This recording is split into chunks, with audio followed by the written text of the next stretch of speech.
Assalamualaikum warahmatullahi wabarakatuh.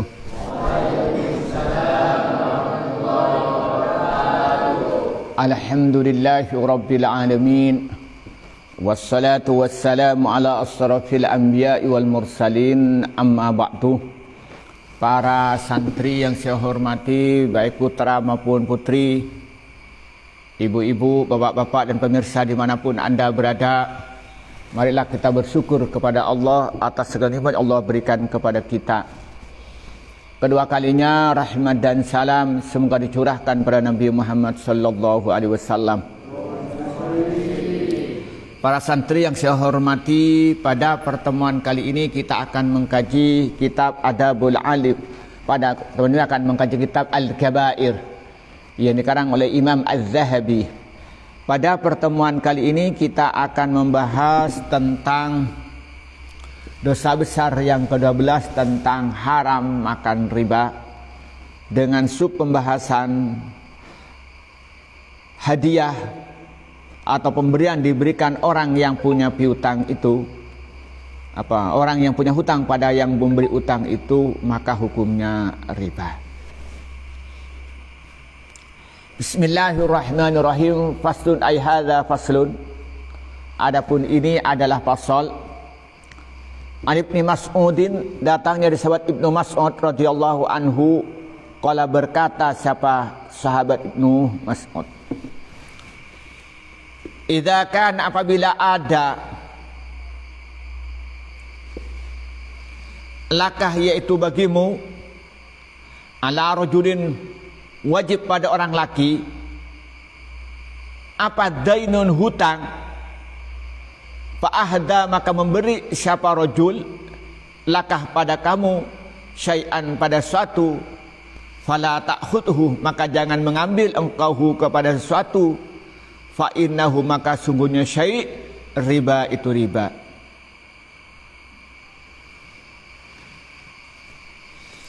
Jadi di sini kata Ibnu Abbas, kata Ibnu Mas'ud, an Ibnu Mas'udin radhiyallahu anhu qala, sahabat Ibnu Mas'ud itu berkata. Jadi sahabat Ibnu Mas'ud adalah sahabat Rasulullah itu yang terkenal alim. Jadi ada yang namanya Abdullah, sahabat itu yaitu semuanya alim-alim. Ada Abdullah bin Abbas, itu ahli tafsir. Kemudian ada Abdullah bin Umar, itu ahli hadis. Ada Abdullah ibn Amr bin As, juga itu terkenal alim. Kemudian juga ada Abdullah bin Mas'ud, yang terkenal dia itu juga ahli hadis. Itu maka dikenal semuanya Ibnu. Ada Ibnu Abbas, ada Ibnu Umar, ada Ibnu Amr bin As, kemudian ada Ibnu Mas'ud. Nah, dia itu berkata, apa perkataannya? Idza kana laka ala rajulin dainun fa ahda laka syai'an fala ta'khudhu fa innahu riba. Kalau kamu memiliki piutang yang wajib pada orang lain, lalu dia, orang yang punya utang, memberi sesuatu kepada kamu, maka kamu jangan memberi, jangan kamu menerima pemberian itu, karena pemberian itu termasuk riba. Ini terjemah harfiahnya, saya penjelasannya. Yang pertama, kita akan menggunakan nahwu dalam bab fikih. Di dalam fikih itu, idza kana laka 'ala rajuli dainun. Kalau idza kana laka, enak bagimu berarti dia yang apa? Yang punya uang, yang punya piutang. Ala rajuli, kalau pakai ala berarti wajib kepada laki-laki. Apa? Dainun, hutang. Jadi kalau menggunakan lam, lakah, berarti pemilik uang. Kalau menggunakan alaikah, berarti dia yang harus membayar hutang. Itu dalam bahasa fikih. Jadi umpama di sini ada Siapa di sini? Ada Rian, kemudian ada Faisal. Nah, menyatakan idza kana li Rian ala Faisal dainun. Nah, berarti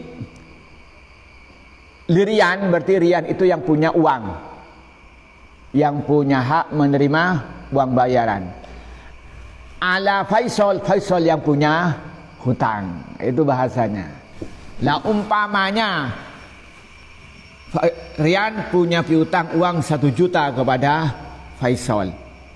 Maka lalu Faisal memberi uang utangnya, punya utang 1 juta nggak bayar, lalu datang ke rumahnya, dia itu salaman tempel 10.000. Apa katanya? Rian tidak boleh menerima pemberian dari Faisal. Kenapa? Karena itu menjadi riba. Karena dihitung apa? Bunga. Paham ya? Itu bahasanya di sini. Nah, jadi gambarannya segala bentuk utang piutang yang mengandung di situ mengandung bunga, maka hukumnya riba. Sekalipun bentuknya tidak langsung. Kalau nanti kamu punya utang 1 juta, maka kamu harus memberikan bunga setiap bulan 1%. Berarti setiap bulannya itu 10.000.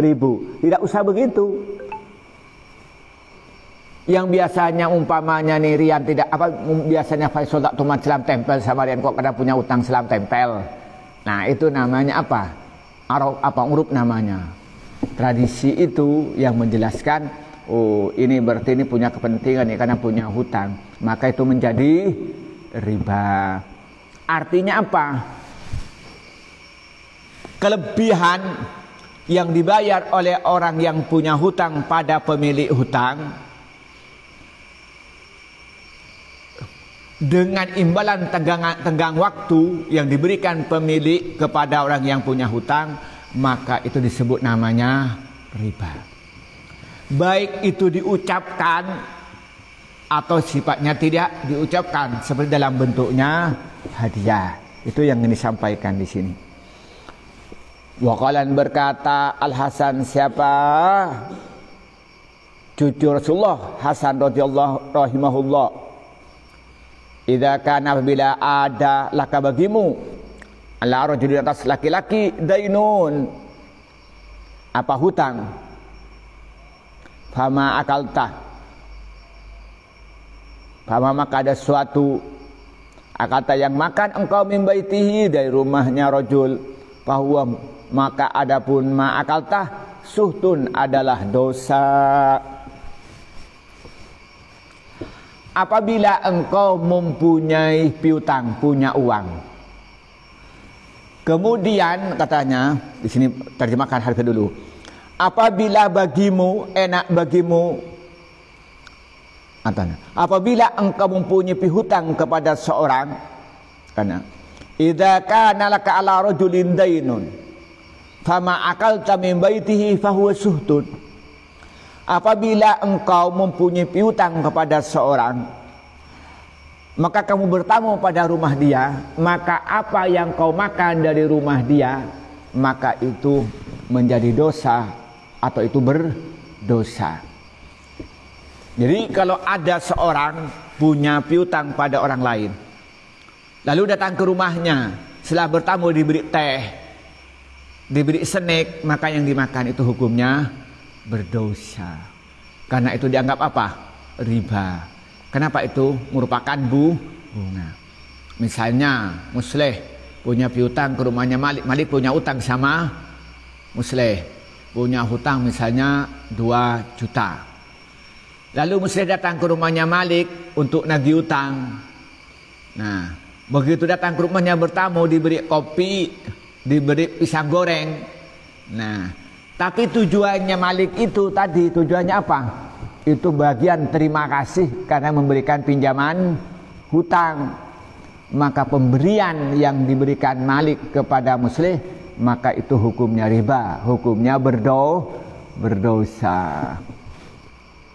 Katanya siapa?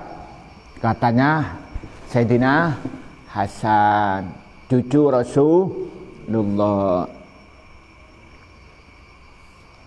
Wa hadza min qawlihi, pendapat semua ini adalah berdasarkan sabda Rasulullah. Kullu qardin, setiap hutang pihutang, jarrah yang menarik apa hutang pihutang, naf'an pada keuntungan, fahuwa maka adapun kullu qardin, riba itu riba. Jadi Rasulullah menyatakan apa? Kullu qardin jarra naf'an fahuwa riba. Setiap utang piutang yang melahirkan keuntungan, yang melahirkan bunga, yang melahirkan manfaat baik langsung atau tidak langsung, maka hukumnya riba. Nah, dari dua pendapat apa tadi itu? Yang pertama, ada dua orang saling punya hutang piutang. Yang satu milik uang, satunya yang punya hutang. Lalu yang punya hutang itu mendapat apa? Memberikan hadiah kepada pemilik uang. Itu kan menguntungkan. Siapa yang untung? Yang punya uang. Berarti apa? Jarrah naf'an. Yang kedua apa? Dia bertamu ke rumahnya. Pertamanya bukan persahabatan, tapi urusan utang piutang. Nah, ketika dia diberi kopi, diberi pisang goreng, berarti ngambil manfaat. Maka itu termasuk jarrah naf'an. Maka itu disebut riba. Kullu qardin jarra naf'an fahuwa riba. Maka hati-hati sampean ini. Ya, kalau sekarang sampean belum tahu, nanti kalau kamu sudah menikah lalu berbisnis, hati-hati dengan riba. Kenapa? Karena riba itu mempunyai 70 pintu. Nah, di antaranya apa? Pintunya apa? Orang yang punya utang lalu memberi hadiah kepada orang pemilik, kepada yang memberi utang, maka ini termasuk hukumnya riba. Orang yang punya piutang lalu datang kepada rumahnya orang yang punya hutang, lalu di situ di rumahnya itu dia makan pisang goreng, makan senik, maka itu hukumnya riba. Itu saking banyaknya pintu-pintu riba. Waqalan berkata siapa Ibnu Mas'udin, siapa sahabat Ibnu Mas'ud radhiyallahu anhu, man adapun orang syafaat yang beri syafaat siapa orang dirajulin pada orang laki, syafaatan pada satu syafaat, fa ahda maka memberi hadiah siapa laki-laki ilaihi kepada orang, fa ahda maka memberi hadiah siapa rajul ilaihi marikman, hadiatan pada satu hadiah, fahuwa maka adapun hadiah suhtun itu adalah dosa, suhtun adalah riba. Orang yang memberikan syafaat pada orang lain, lalu orang lain yang diberi syafaat itu memberikan hadiah, maka hadiahnya itu menjadi riba. Contohnya begini, umpama sampean ini mau sekolah, apa mau lamar kerja di perusahaan, sampai ingin menjadi manajer. Nah, umpamanya di sini yang ingin manajer misalnya siapa yang ingin manajer misalnya siapa Mahrus dia ngelamar pekerjaan di rumahnya Ahmad. Ada Ahmad? Nggak ada. Nah, datang ke rumahnya Umam. Ada? Nggak ada. Ada. Nah, datang ke rumahnya, mau ngelamar kerja di rumahnya Umam, dia punya perusahaan besar, amin. Nah, Mahrus pada Umam tidak kenal, tapi tahu bahwa umpama Malik itu tahu, Mahrus tahu bahwa Malik ini sangat dekat dengan Umam, teman dekatnya. Lalu bilang Mahrus pada Malik, minta tolong ya sampaikan pada Umam, saya diterima dong. Nah, ternyata apa? Malik datang ke Umam. Nih, tuh teman saya tuh dibantu nanti diterima. Diterima kerja. Saya diterima kerja. Lalu Mahrus datang ke rumahnya Malik mengucapkan terima kasih bawa ayam bakar. Wah, saya mohon maaf. Ya mohon maaf Pak Malik. Saya terima kasih saya diterima bekerja di rumahnya Umam.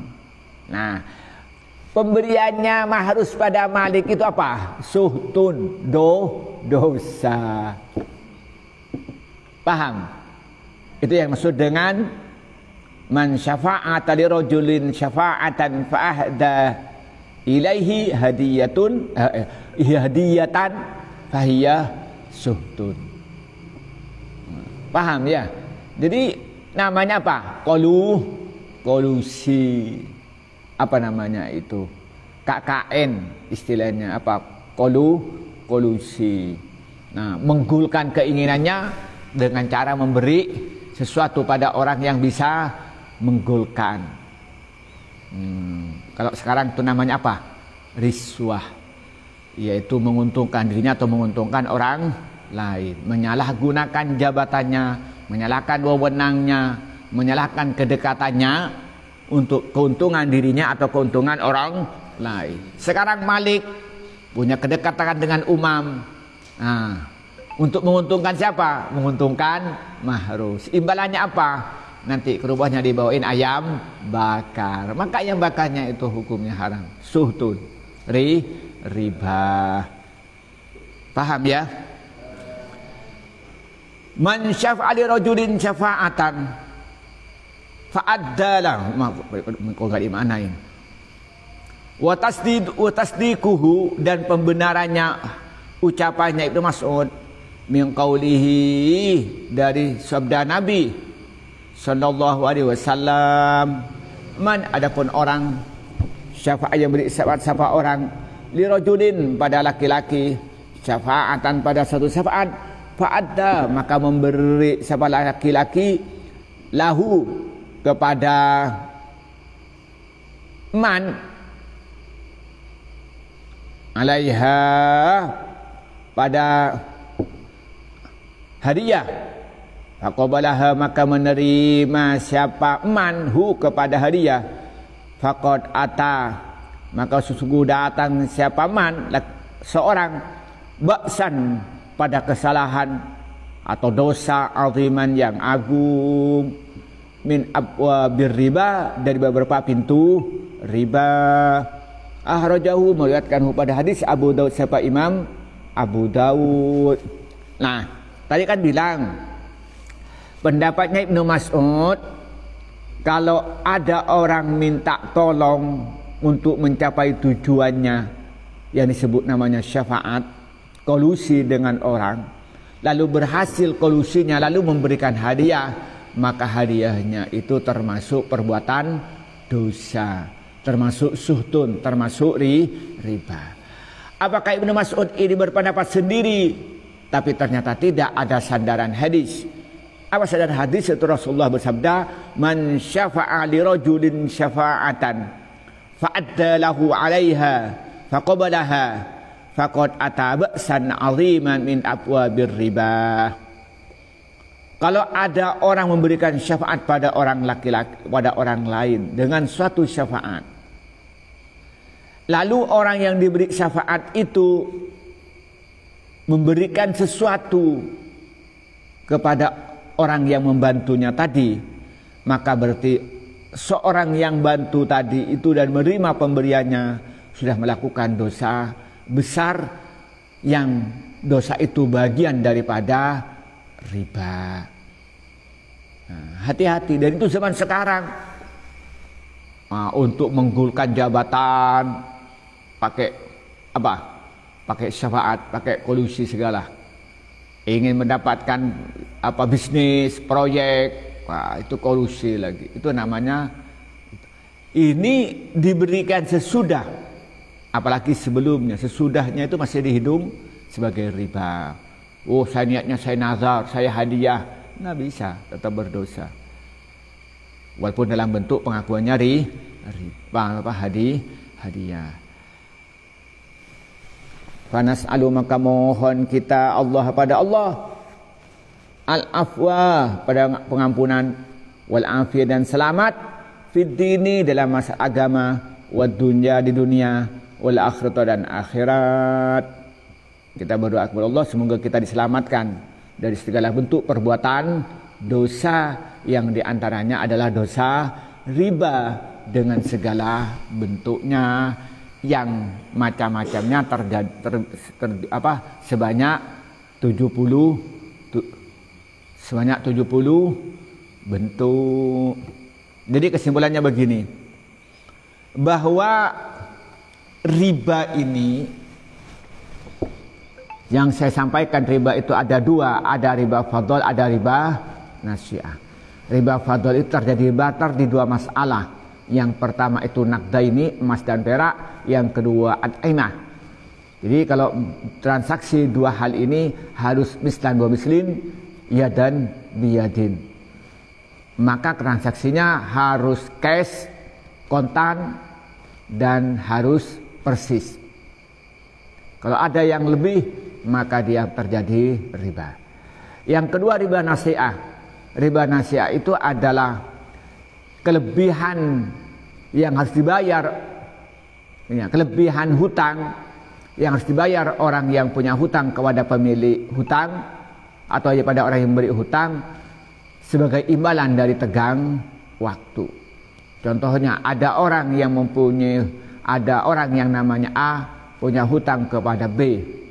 Lalu si B bilang pada si A, kamu saya beri tenggang waktu untuk bayar utang kamu selama 1 tahun. Tapi dengan catatan kamu harus memberikan bunga atau kelebihan setiap bulannya 1%.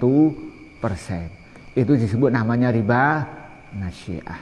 Nah, ternyata riba nasi'ah itu tidak hanya yang terang-terangan semacam itu, yang transaksinya jelas.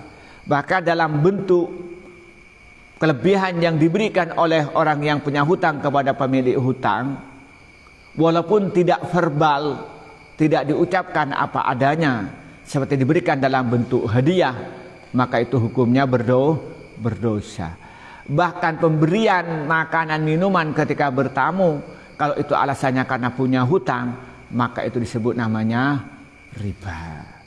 Nah, kemudian juga kalau ada seorang minta tolong kepada orang lain untuk mencapai tujuannya menjadi syafaat. Nah, kemudian dia memberikan sesuatu pemberian, maka itu termasuk kategori riba, yang dimana riba ini bentuknya sebanyak 70 macam. Inilah yang bisa kita sampaikan pada pagi ini. Semoga kita oleh Allah diselamatkan dari perbuatan dosa, semoga dijauhkan dari harta-harta haram, terutama harta yang mengandung riba, karena ancamannya sangat berat dari Allah. Nanti akan perutnya dibikin buncit, nggak bisa berjalan sampai diinjak-injak oleh keluarga Fir'aun ketika diseret ke api neraka. Kemudian lebih dari itu nanti akan dimasukkan dalam neraka, dan setiap hari itu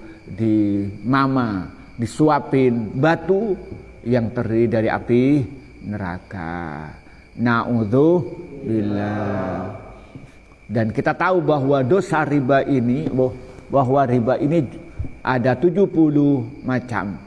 Paling ringan itu dosanya seperti seorang anak berzina dengan ibunya sendiri. Na'udzubillah. Semoga kita oleh Allah dijauhkan dari segala bentuk riba. Inilah yang bisa sampaikan pada pagi ini. Kurang lebihnya mohon maaf. Wallahul muwaffiq ila aqwamit thoriq. Wassalamualaikum warahmatullahi wabarakatuh.